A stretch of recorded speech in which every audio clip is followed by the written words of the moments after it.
Welcome to the After Chat. I'm Michael. I'm Madison. And today we are going to be talking about death and grief. Heavy. Yeah. Let's do it. Welcome to the After Chat. Real questions. Real talk. Real life.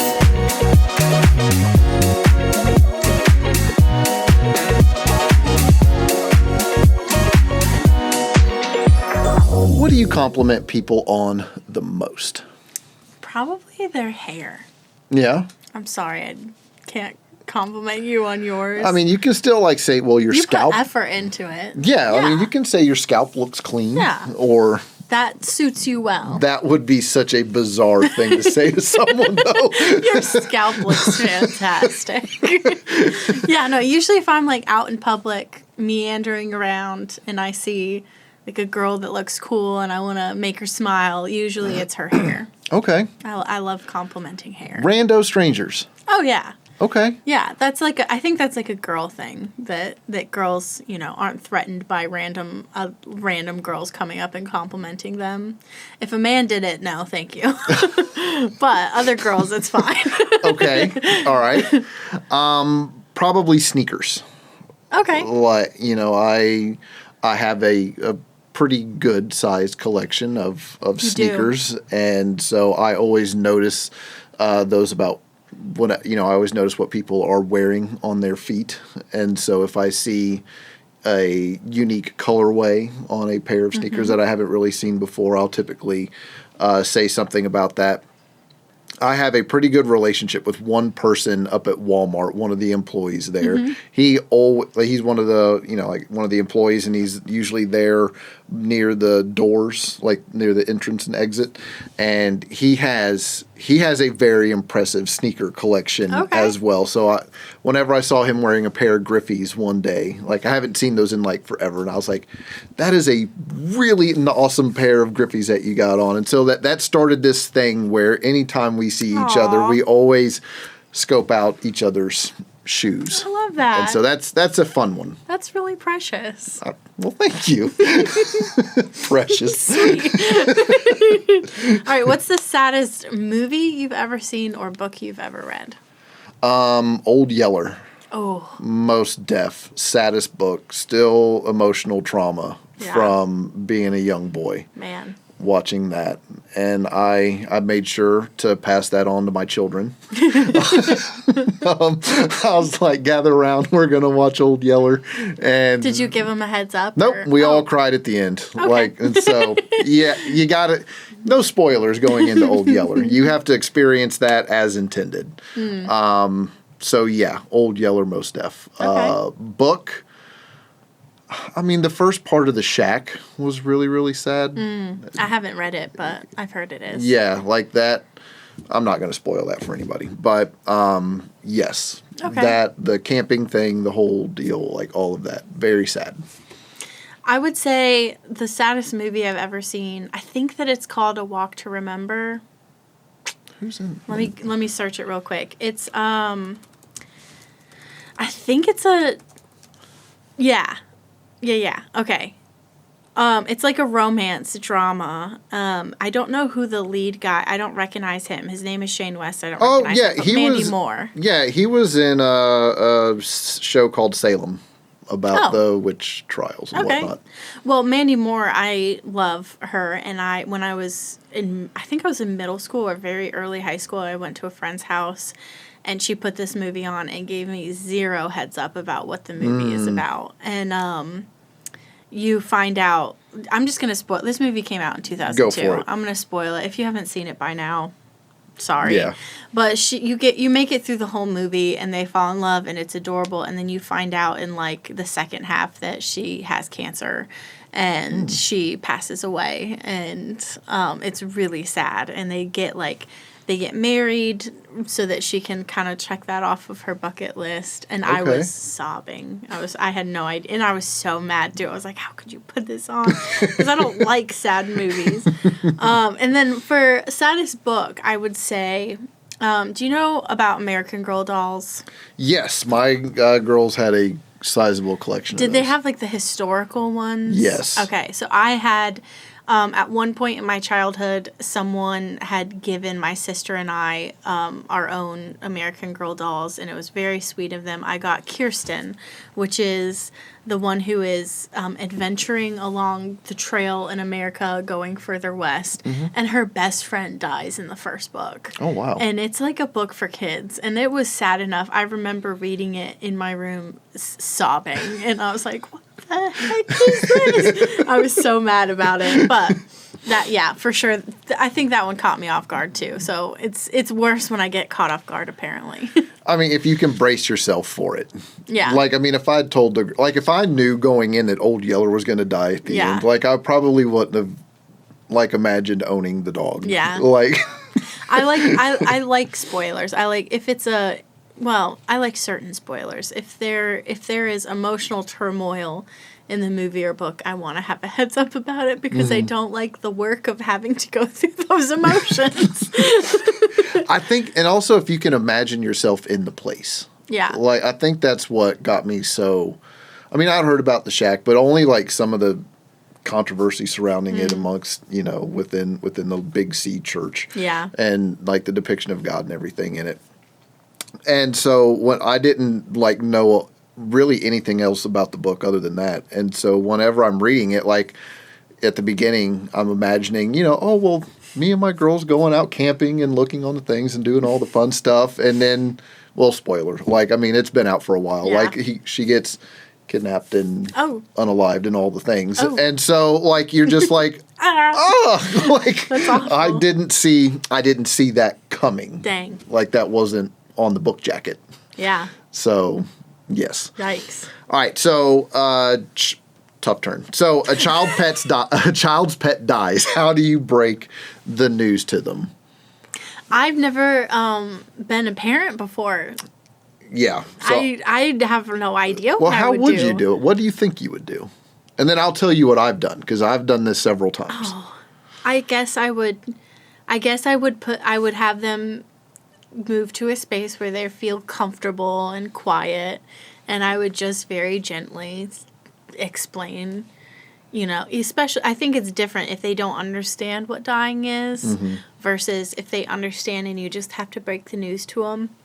That feels like two different conversations. Yeah. But if you have to explain death to a child, that would be a little bit more. If you're just breaking the news, I would just have to come right out and say it in a very gentle way. Yeah. So this is what I did with Sis when she had two parakeets, Cookie and Mango. So one died, and then, they like to have pals, and then the other one died shortly thereafter. And it was just like, sat Sis down and said, "Hey, Sis, like, I just want to let you know, Cookie passed." And she got upset and she started crying. I was like, "Listen, you did an amazing job taking care of Cookie." And then like 3 weeks later, we had to do it again for Mango. And so that was a tough month. I bet. But, she already had an idea of what death was. Like whenever she was young, one of her great-grandparents died. And so we had already had a conversation about what death is. Yeah. And so both of my girls already knew. So it was just a matter of sitting down and just saying, "Hey, like Cookie died, Mango died. You did an amazing job taking care of them. You gave them a great life." And that was pretty much it. And she handled both of those well. And then just gave her a space to, cry about it and mourn her. And then we had a little service kind of deal. Yeah. For both of the parakeets. And so that's kind of how that went. Man. That's one of the things of parenting that you kind of have you think how you're going to handle it. And then whenever it does happen, you just, here we go. And you just jump in both feet to whatever the situation looks like. I'm sure there's a lot about parenting that's like that, where you think you know until you're in the thick of it. Pretty much all of it. Yeah. Yeah. Like everybody, everybody has a plan until life punches them in the face. Yeah, that's true. And then you're just adapting. Yep, that's true. At that point. Man. So when it comes to grief, how do you typically handle that? I go into I go into a mode that's more of, I wouldn't say like fight or flight response. I think it's more of like, what can I do? How can I help? Like, I want to fix something. So I don't sit with my feelings a whole lot. I kind of shove them to the side and decide, it's time for me to figure out what I can do for other people who are involved. That might just be because I've only been in situations where I've been around people who are hit harder by the grief than by me. If we're talking about actually losing somebody, if we're talking more about grief of a dream dying or something like that, then that's where I'll hang around in my feelings more. But if we're defining grief purely with the thought of losing somebody that's close to you, then I want to help. I want to fix. Yeah. What about you? Well, so I'll use differentiating that. I think was really important. So if it's like a loss of a loved one, I don't really spend a whole lot of time in the denial phase. Like if we're just looking at like the 5 stages of grief, like I really won't spend a whole lot of time in the denial phase or really the bargaining phase or whatever those. Like I'll spend a lot more time in the anger phase and then the depression phase of things. If it's like the loss of like a dream or like a plan that I had or life just happens in a way that I don't really want it to, I can spend a whole lot of time in the bargaining phase of that, like doing the what ifs and if onlys. Yeah, that makes sense. Like I will spend a ton of time there. So it depends on what it is. But once something happens, I usually just look at what can I actually control now? Yeah. And how can I, that support the people around me better? But if it's a situation where I'm once removed from it, like I'm not bearing the emotional brunt, then it's more about just what can I do to make that person, what practical thing can I do? Yeah. Yeah, that makes sense. So, all right. So, how have we processed the death of a loved one or grieved plans for life change? So, I'll take a look at my Grammy. Okay. Like that was my person. Whenever my nuclear family fell apart, whenever I was young, it was always Grammy that was there. Anytime something good happened, it was always Grammy that I would call. Like she was my best friend, my confidant, my pastor, all of the things. Like Grammy embodied she was just my rock and my person for a long, long time.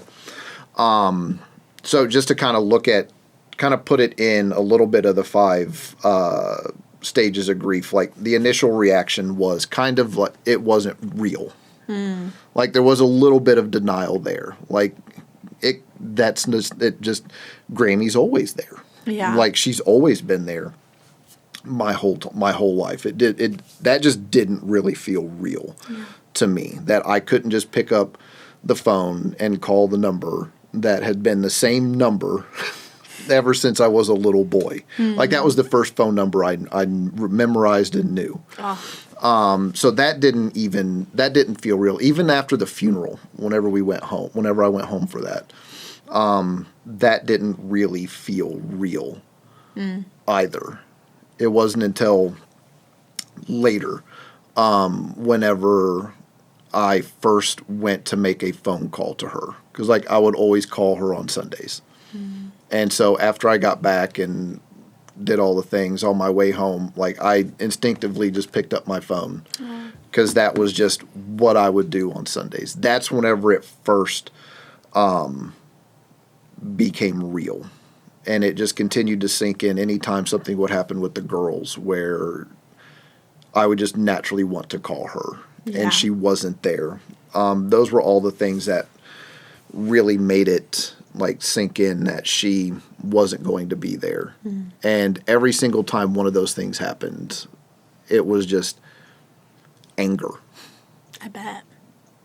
Because like in any time anytime something happened, I would want to call her. And she was always like my backup plan. Like if I ever needed a place to go, the girls and I could just load up the car and drive out to Grammy's. Yeah. Until she's just not there. And so all of that really made me frustrated, especially around the holidays, because that would be something that we would always do. Before, it was whenever she was healthy enough, we would always fly her out here to spend, like Thanksgiving to January with us. And then whenever it got to where she couldn't really fly, we would just load up the car and go out there. And so like all of those things really just started to frustrate me and make me angry. And then it would be interspersed with times of like depression whenever I would just miss her so much. But then I had a conversation with one of the pastors here, and we were talking about it. And he was like, well, what would your Grammy want you to do? And it wasn't, she wouldn't want me to stay angry or depressed or anything like that. And so all of those, but going through that, I mean, that was like a 2-year process, like of grieving and mourning and like feeling all of those things. So, I mean, it's okay to recognize that you're in like a mourning state, even if it is a prolonged one. Oh, yeah. And that can apply for whether it's a person or a life plan. That's very true. But you need to recognize that, especially, speaking in this context, the person that's moved on wouldn't want you to stay there. Yeah. They would want you to remember all of the things. And so, like, whenever we was decorating the tree yesterday, my girls and I got to see the ornaments that she picked out for our tree when she was here. Or her and Grandpa's 25th anniversary ornament, like from the 25th anniversary that they were married. It's got a picture of them both in it. Aww. And like it wasn't like a sadness or anger that they weren't here for this, or Grammy wasn't here for this. It was like, oh, that was so fun when we went to the Hallmark store and we went to the Japanese steakhouse, and it was her first time seeing like a hibachi thing like done in front of her, and like it was, and she was a loud, boisterous gal, and so whenever they lit the little onion volcano, and she was like, oh, that's so cool. Like it was like fun things. It wasn't sadness that she wasn't here. It was looking at the memories and being grateful for the times that we got to have with her. Yeah. So all of that, eventually you do have to move to a place of acceptance, like this is reality, and then just ask yourself, what would that person actually want? And so that's kind of what that looked like. That's a shortened version of what it kind of looked like for me to grieve the loss of Grammy. Man. I've been in some positions before where I have grieved my plans changing, and I've been in positions before where I've grieved losing people, but I've never been in the position where it was my person that was gone. It was always somebody else's person was gone, and I knew them, but I was closer to the person who had lost someone. So it's I'm sure it's something I will face at some point. I know everybody does. We all have to go through it. But I can relate to at least when I think about my plans for my life changing, I can relate to the anger and the depression. I'll just very briefly go through that. Mine was I was broken up with, and by someone who I thought I was going to marry. We were in a very serious relationship, and we were headed towards engagement, and it had been mentioned multiple times that was what we were heading towards, and I was completely blindsided. And I believe in making certain choices when you are not married yet. So we had never like lived together or anything, but for some reason I just could not be alone. Like I couldn't handle my emotions when I was by myself. So like the first, few nights after it happened, I remember I like slept in my mom's bed because I didn't want to be alone. Like it was like this suffocating weight of like this person chose to walk away, and now I'm left with this future that I thought I was going to have completely gone. And there wasn't much denial. It was just a lot of slow sinking in feeling of dread over, like, what is my future going to be like? Am I ever, going to make up the time that I lost with this? Stuff like that, it took a long time to get to the point where the anger and the depression and frustration was left in that feeling of acceptance. But even once I had accepted it, there was still a lot of bitterness and anger and frustration, and it was a long process. But just continuing to be open with myself about what I was experiencing and putting myself out there and, continuing to, like, try new things and figure out what do I want to come next helped me. I guess kind of similar to how you shared that, what would she want you to be doing? It was kind of a similar thing of, like, I don't want this to continue to define me. It was like, what do I want instead? Yes. Like, how do I move forward in little steps at a time? But yeah. Did you do a lot of what ifs and if onlys during that?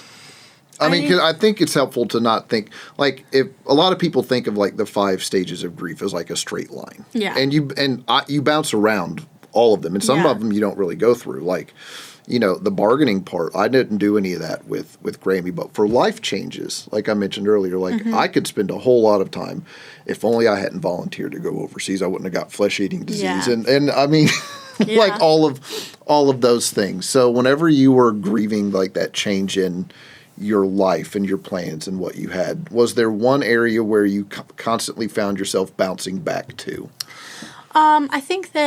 I think my situation was unique because there definitely was some downhill healthiness. Like, our relationship wasn't as healthy as it used to be, and before, I felt completely blindsided by this moment leading up to it, but a couple days beforehand I knew that something was going on. And, like, in my prayer time to God, I remember just, like, getting to a point where I was able to release and say, if this is not the person that you want me to be with, that is a good person in my life, then take him away. And he made the decision himself to go away. So it felt very much like an answer to prayer. It just was a really sucky answer to prayer that I didn't want that answer. And so there were some hemming and hawing and back and forth with my emotions, but a lot of it was directed towards like anger towards him and pointing fingers towards what he had done and the choices that he had made. And that was what I had to pull myself away from. Like, at a certain point, he couldn't always just be the bad guy, because I was never going to go anywhere. I needed to be able to release and want good things for him and want him to find which he's happily married now, which is really cool. Like, we're both happily married, and everything is looking like that situation was used for the good for both of us and grew us in ways that we needed to experience that. But that was a long process. For a good 3 years, he was the villain. He was the bad guy in my life, and there was no convincing me otherwise. So I think the back and forth was more about it being out of my control, and I didn't like that I had let him do that to me. But there was no way out except for moving forward. Was the praying for him, was that a deliberate thing that you chose to start doing, like, to help alleviate some of the negative emotions you felt towards him? I mean, we're kind of going a little bit off track, but I find that an interesting. There's somebody in my small group that routinely will say, like, if you're really angry at somebody, start praying for them. Yeah, I do think it was. There was a lot of concern in my heart over the fact that he had walked away and was walking away too very quickly, making decisions that I knew weren't the best decisions for him. So a lot of it was just, lingering attachment and not wanting him to, wreck his life by making poor decisions. But a lot of it was, if I can pray for this person in a way where I can want what's best for them, then that means I've released control a little bit. Yeah. And I've given up needing that person to be irredeemable. Like I've given them back into God's hands and said, this is someone that you've created and you want the best for, and I should want the best for too. So it was it was a healing experience for me to be able to do that in a way where, usually you might want to solve some tension with somebody in person. That was not I wasn't able to have that. So I had to solve the tension another way. Yeah. No, I mean, especially whenever you're looking back at like a life that you wish had gone differently. Yeah. And you do have villains in. Yeah. I mean, we all need a villain.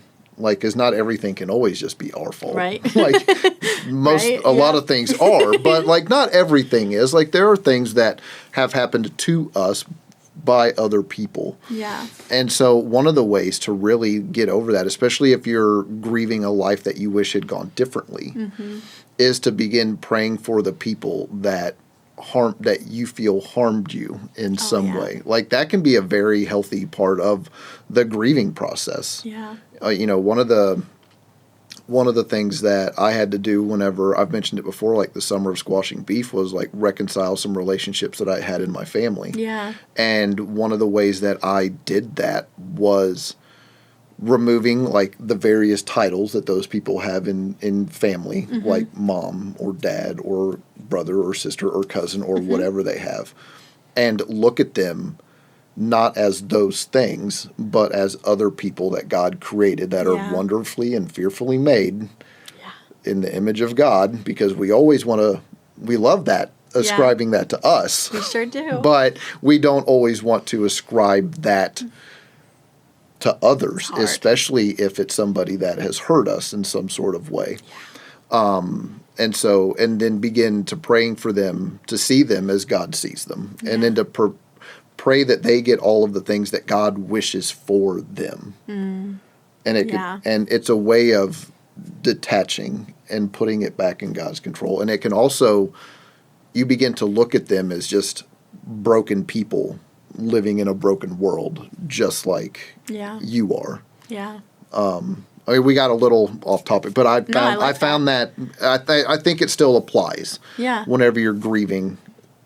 I mean, if you're grieving the way that life has gone for you, that can be a way to help deal with it. I would say I feel like the most people who are grieving some situations beyond their control changing in a way that they don't want, they most likely all have someone that they can point to. Yes. Like, this person fired me. This person, told me I wasn't good enough. This person took my dream away. Like, it's usual, in my opinion, it's usual that there would be a villain in most of those situations. So removing someone from being a villain in your life is a powerful thing, in my opinion. Yes.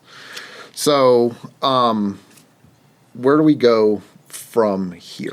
Well, we have a clip to kind of set up the next part of our conversation. So this is Brian Pope, and he's actually sharing from our annual service that we have here at PCC, that is Blue Christmas, where we provide space for people to be able to sit with their emotions in all stages of grief and loss.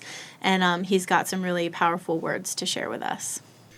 Taking up his pen, C.S. Lewis wrote these words about the loss of his wife. He said, "No one ever told me that grief felt so much like fear. I'm not afraid, but the sensation is like being afraid. The same fluttering in the stomach, the same restlessness, the yawning I keep swallowing. I really never considered grief to be like fear, but it makes sense. When we lose something or someone so important to us, we start to question, what else is there to lose? There's this feeling that the other shoe could fall at any moment. I'm honored to be called upon when there's loss in people's lives, sudden or not. A death, or to sit with someone who needs to process a drastic and painful change in their life. And sometimes as a person processes, I can hear the anticipation of the unknown. the changing, the difficulties that could occur.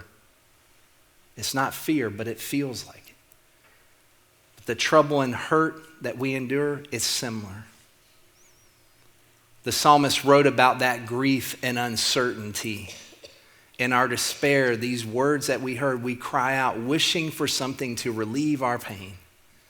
For God to deliver us from the situation that we're in, to reverse it somehow. For that feeling, which like fear flutters in us and lingers us and causes us to stop, or at least we want it to stop and be bearable. Because grief and loss exposes us. It brings a rawness to our lives and it depletes our strength. But did you hear it though in those words? It's not just the answers we want or the prayers answered because they may not come.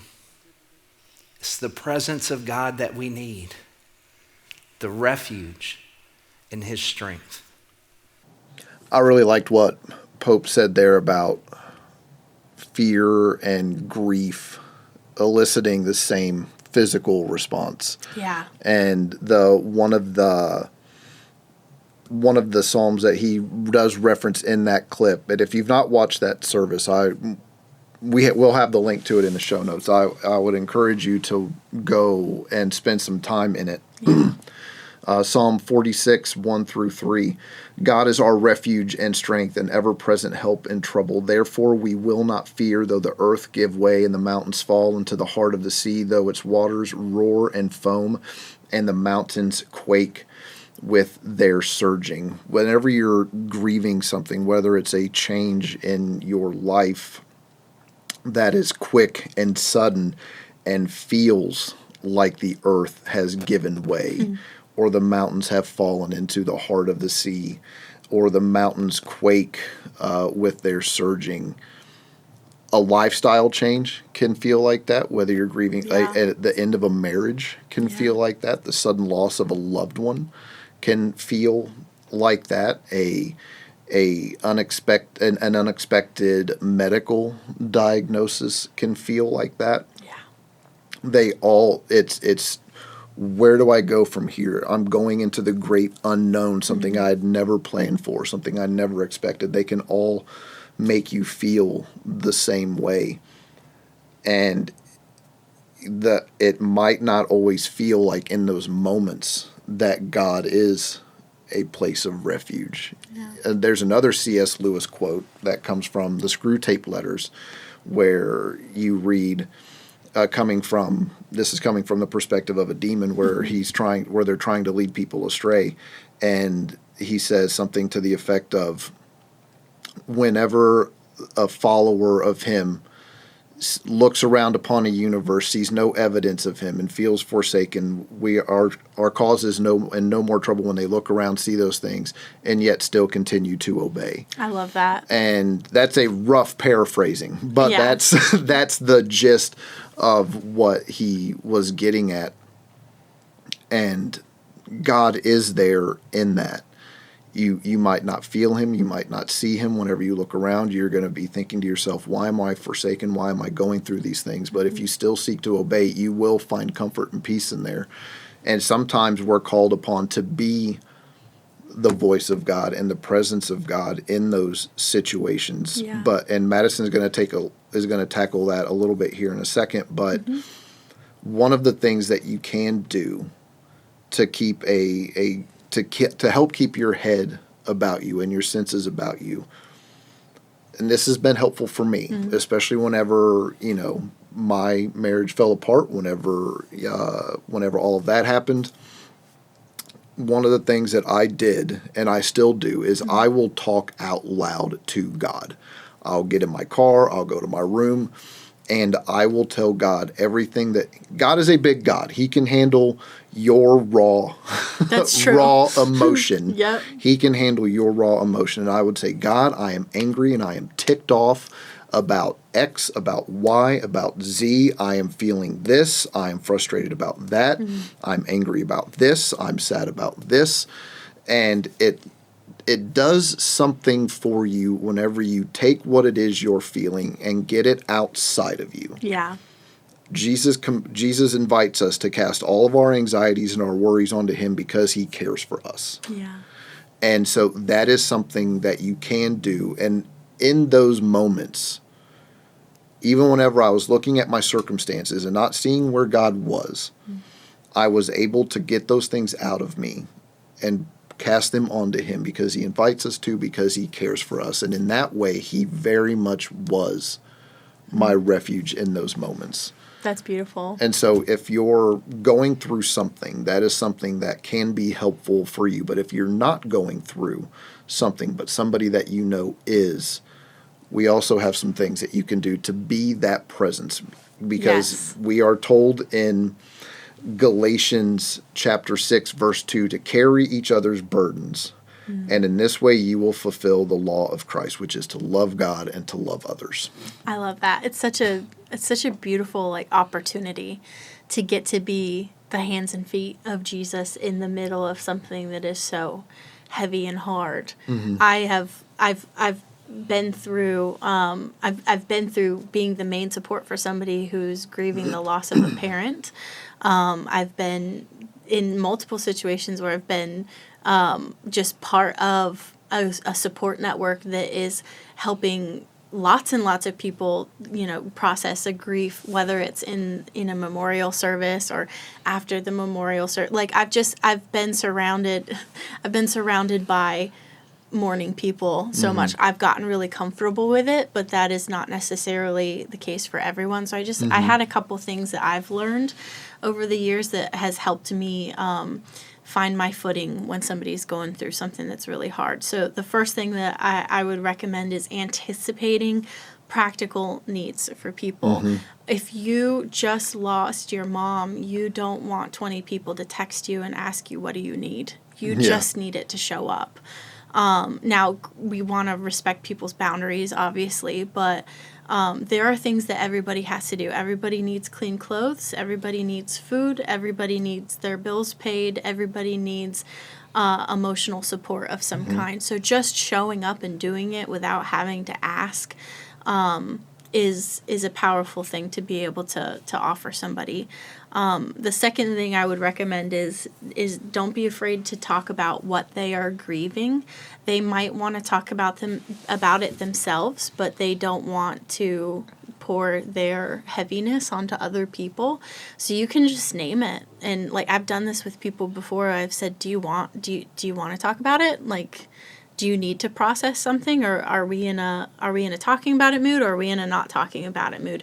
Naming it and making it not weird and not the elephant in the room that nobody wants to bring up is a gift to be able to provide space to people who just need to talk about what happened, how it happened, what they're feeling. It's a de-weirding it is a powerful thing to do. The third thing that I would recommend is obviously respect boundaries, respect their no. If they don't want company, don't show up anyways. If they've told you specifically that they need alone time, or they don't want to talk about it, or they don't want something, respect it and find another way that doesn't cross their boundaries to help them. So for example, if I was mourning the loss of somebody and I did not want to spend the day with somebody, I needed time alone, I would really appreciate it if somebody respected that, but then they, something might show up on my doorstep. Some cookies might show up on my doorstep, and my boundary wasn't crossed, but I was still blessed in some way. So respect their no, but find another way to bless them if you're feeling that nudge from God. And then finally, I guess this isn't necessarily a technique, it's just an underlying thing. Your motivation for being there to support someone should never, ever be to cheer them up, because that is putting them in a position where they need to act a different way, or you're expecting something out of them that is not your business to expect out of them. You should be comfortable to sit with them in their emotions and not treat them like their emotions are an inconvenience and they should change. Let them cry, let them be sad, let them vent, let them talk, and eventually you spending time with each other won't always be heavy and hard, but it should be about them right now, and let it be heavy and hard for them. No, I think I love your last point. Never your motivation to support them is never to cheer them up. Yep. That people feel what they feel. Yep. Like, and trying to, and it almost feels I don't know what the right word for it is, but like there's something wrong with them feeling that way for however long they need to. It's easy to fall into that place where Yes. it's like, oh, something's wrong, I need to fix it. Like, you need to get over it. You need to cheer up. Like, we need to, like, Yeah. you can't do that. So It's easy to, but you gotta break that habit. the best thing that you can do is meet them where they are. Yeah. Whenever I'm invited into that space, like Pope said, like, Yeah. it's an honor to be invited into Oh, that yeah. space. And my role there is to never to cheer them up. And I tell them so. I always say, listen, you can call me whatever time of day you need to, whenever they're in crisis. Mm-hmm. And if you're angry, I will be right there with you, and I will be angry with you. If you're screaming at the sky, I will scream at the sky with you. If you're crying, I will cry with you.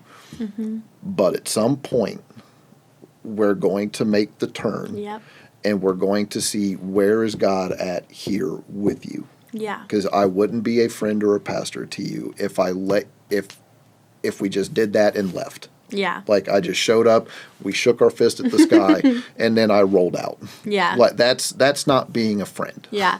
You can shake your fist at the sky and say, God, where are you? Yeah. With your friend, and then say, he's right here, and I am here to support you in this. Or if you're angry about the way that your circumstances is, that's fine. Yeah. Like, that's valid. Like, you feel what you feel. Yeah. But let's examine at some point, why do you feel angry right now? Why are we crying right now? And Yeah. where is God at work around you? Where can you see his presence showing up and being made manifest Yeah. in the moment?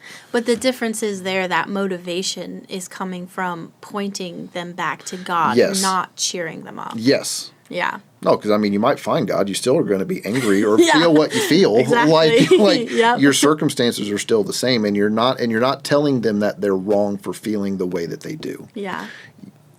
We affirm feelings. Mm-hmm. Like, we don't try to tell them that they're wrong for feeling. Okay, Yep. why do you feel that way? Like, what is it exactly that's making you feel angry in this moment? Mm-hmm. What is it exactly that is making you feel sad in this moment? Mm-hmm. That's what we're seeking to do. Yeah. And then to point them towards God. Like, and sometimes, and there's also nothing wrong with just listening without trying to provide an explanation for Yeah. it. The thing that Job's friends did best was to sit down in the dirt with him, cover themselves with Yep. dirt, and then sat there until Job was ready to talk. It was when they opened their mouth and started trying to explain the things Yeah. that they did damage and Yeah. got things wrong, and God rolled in a whirlwind and told them so. Yeah. Like, so sometimes the best thing that you can do is not say anything. Yeah. And if they ask you a question that you don't know the answer to, say, I'm sorry, I just don't know. Yeah. Instead of trying to Yeah. explain something away, and you might accidentally say something that you can't take back. But that's where I feel like we get the privilege and the honor of really leaning on the Holy Spirit in those Yes. situations, and going into them with the mindset of, God, tell me what to do, tell me what Yes. to say, tell me how to act, so that I can reflect you in this situation and be a physical representation of your presence in their lives. Yes. But it not being, the pressure isn't on you to Correct. figure it all out. God will direct you.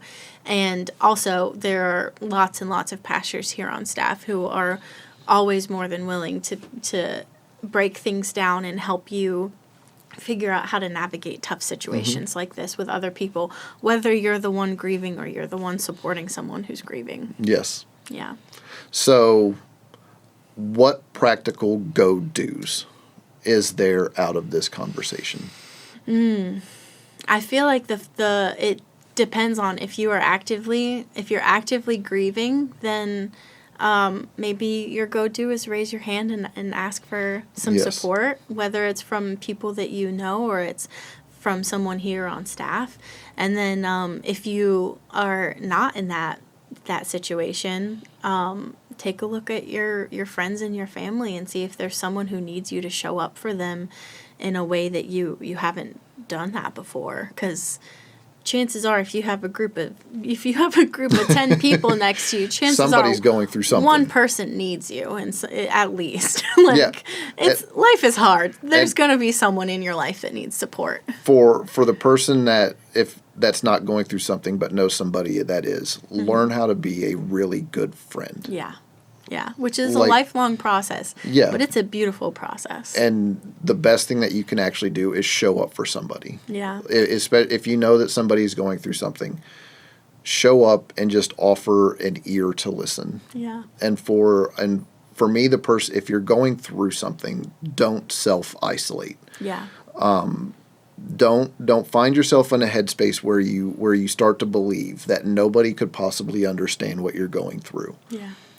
That's one of the biggest tools in our enemy's toolbox that they have, is thinking that nobody could possibly relate to what you're going through. That leads you to self-isolate or to start stuffing things down and pretend that everything is fine. There's people that you can talk to. You can message us here. And like Madison said, somebody will be more than happy. Somebody would be more than happy to take the time to talk to you and to hear what it is you're going through. Yeah.